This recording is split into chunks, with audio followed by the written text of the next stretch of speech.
Hi there, Steve Stine here again, and I would like to further your study on some rhythm ideas by talking to you about dynamics, okay? Up to this point with our rhythm, different rhythm things that we've been doing, we've been talking about, quarter notes and eighth notes, or down strumming and up strumming, missing a down here, missing an up here, creating different patterns, which is great, and you need to learn how to do that. It's very important. The next step is, once you've developed some of those things, what you want to do is you want to start trying to utilize what we refer to as dynamics. For instance, like if you know what accenting is, to accent something or make certain things sound louder or softer than other things, okay? We can create dynamics by, for instance, strumming a lot and then all of a sudden we strum just a little bit, or strumming really hard and then strumming really soft. There's lots of different ways that we can do this.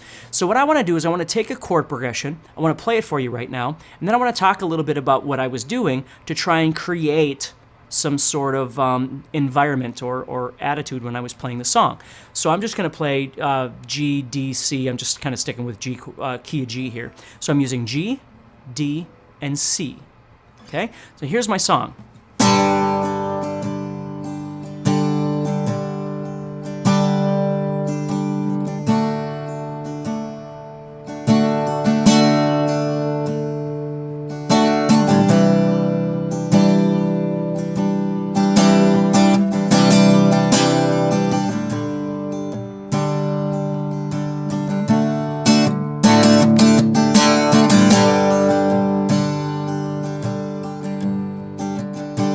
See how it's kind of going in and out? The dynamic of my playing, the accenting, it's kind of moving in and moving out, moving in and moving out.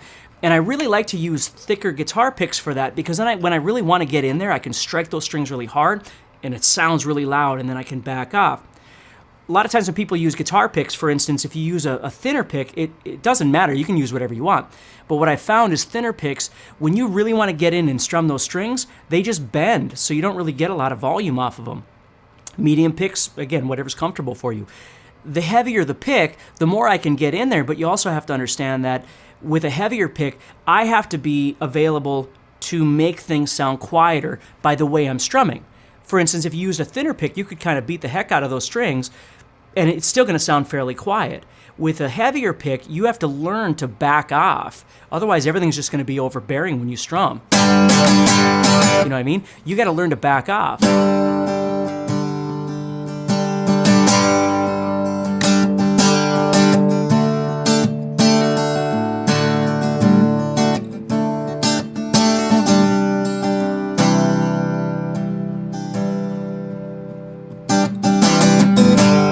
See what I mean?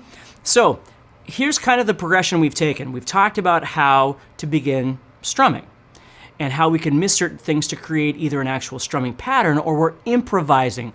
We're just creating strums by moving our hand away and moving it back in.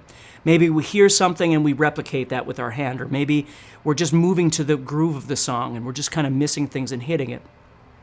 From there, what we do is we start learning how to create dynamics by hitting the strings softer or louder, or hitting the strings more or less.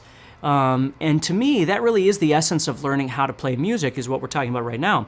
Because the rest of it is kind of like exercises. You're learning how to put point A to point B together and that whole thing. And we need to. We can't play without it. But this is the part that I think really sells when you play for other people. It's the thing that people realize. I worked in a music store for many, many years, and one thing that I always thought was really cool was when somebody would come in, it doesn't matter what instrument they would play, whether it's piano or guitar or trumpet for that matter, it doesn't make any difference what the instrument was. But sometimes when they'd go to play, you would just stop and you just want to listen. You don't want to be bothered, and you just want to absorb what they're doing. It sounded so cool. And that, to me, is what feel is all about. That's what we're talking about right now, is that dynamic.